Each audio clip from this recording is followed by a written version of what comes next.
SDA Mokrouše, nebo výročí 85 let SDA Mokrouše.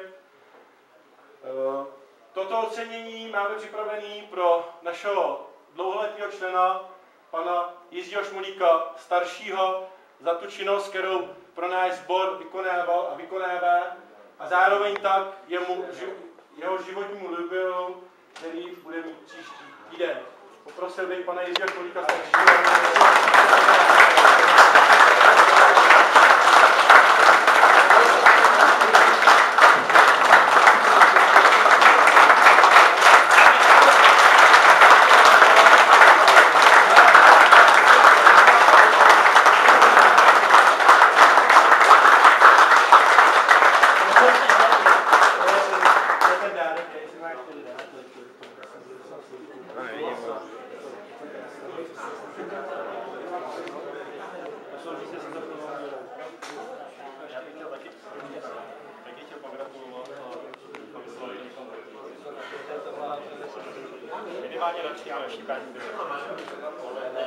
Děkuju.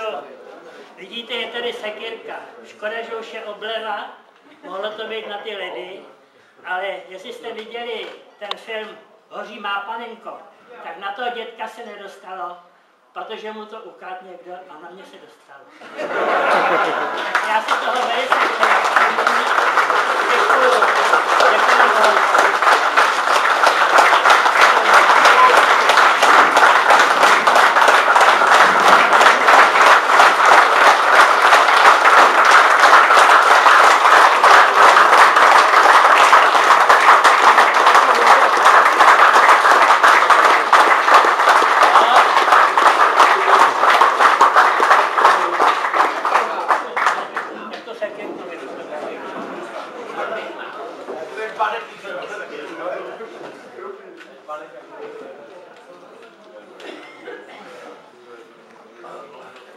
No.